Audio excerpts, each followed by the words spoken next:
Ride a bull for a story.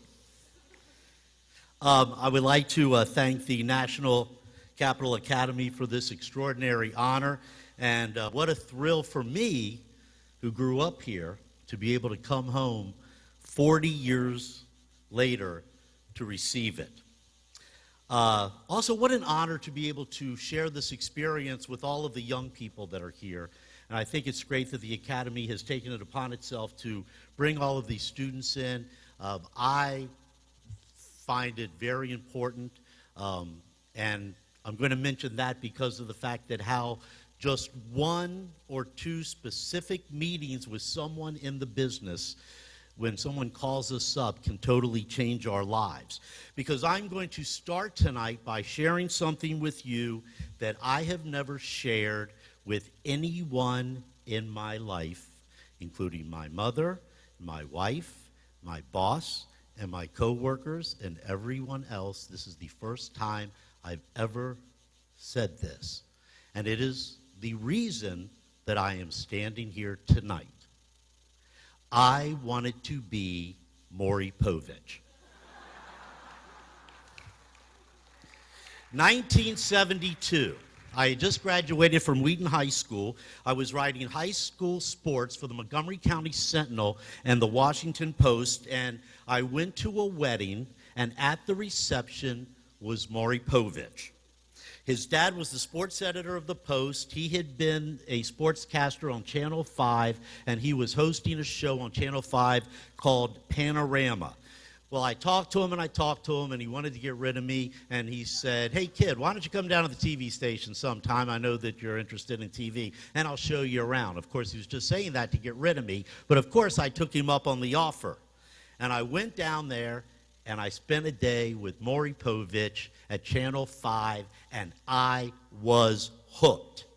Bright lights, excitement, beautiful people. I wanted to be on TV. I wanted to be Maury Povich. Well, Maury told me that day, I was 21 years old, as you saw, even when I was on TV when I started down in Norfolk.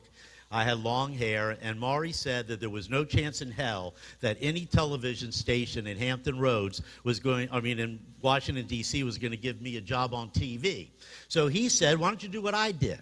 He said, "I started out on radio." He says, "On radio, nobody can tell how old you are, and nobody can tell if you have long hair or not." So I got in the car that moment on Wisconsin Avenue. I drove down Wisconsin Avenue. I went to Rockville Pike, and I went to WINX Radio, AM. That was the radio station I listened to back in the 70s, and I got a meeting with Pierre Eaton, the general manager of the radio station.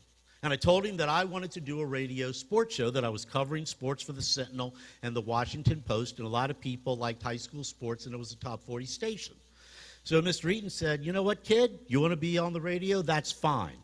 But you got to go out and sell it." And so I went out and sold it. I got Pepsi Cola to sponsor my show for $50 a show. So I did a high school football show on WINX Radio, and I did another show called Terrapin Talk about University of Maryland sports. Well, with that on my resume, and with the help of the great Andy Ockershausen, I landed an internship at WJLA, well, at the time, WMAL, Channel 7, along with Wes Sargentson and Fred Thomas and Paul Berry and Ed Turney, and I needed to put together a resume tape. And I got somebody that would help a kid out, put my resume tape together. He doesn't remember that. He was the director of AM Washington, Ernie Bauer, produced my resume tape.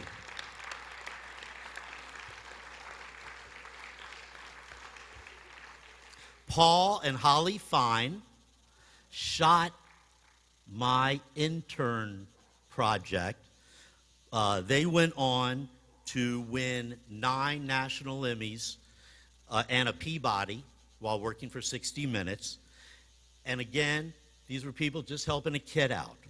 Well, a few months later, I was offered a job in Norfolk, Virginia, $125 a week. Monday through Friday, I covered the news, and on the weekends, I covered sports. And it wasn't about the money.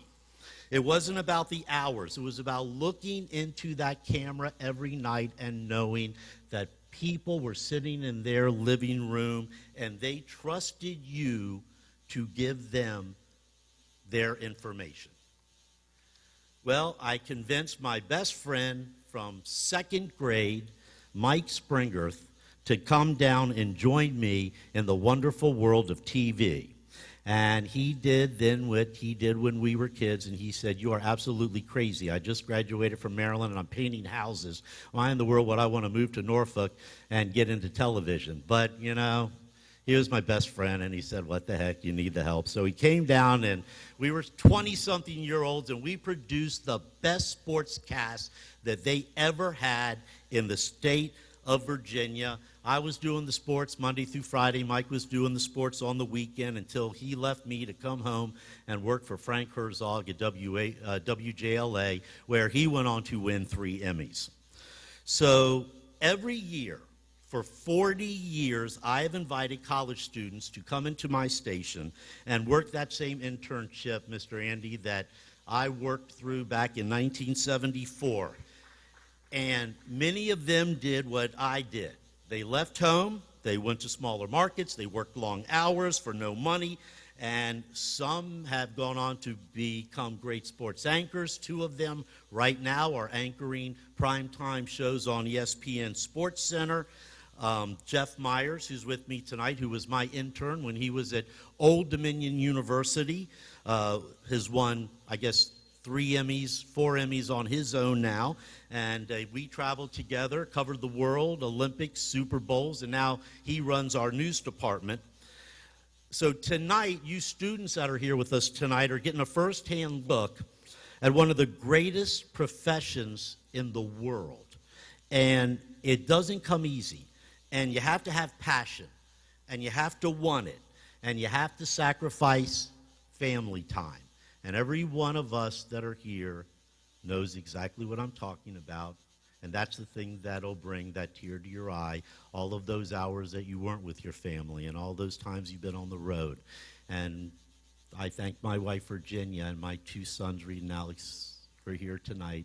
Thank you guys for putting up with what we all put up with in this crazy business, and my boss, Doug Davis, and his wife, Missy, and Doug is now the vice president of Next Star Television, and he travels all the time, but they came here to be with me tonight, and he proves every day how much loyalty is important and the loyalty of his employees, and he returns it with his loyalty. So thank you and all the other general managers and news directors who have taken your Saturday nights to be here to be with us on this night. It's not about the ratings, although I will say we do get great ratings. But it's about giving back to people and giving back to young people, and that's something that a lot of us have done. And for the rest of us, I hope that you do that if all of you get into the business. So after 20,000 sportscasts, this is one of the greatest honors that I will ever receive. I will never be Maury Povich, but as he did back in 1991, I am now a member of the Silver Circle. So thank you all very much.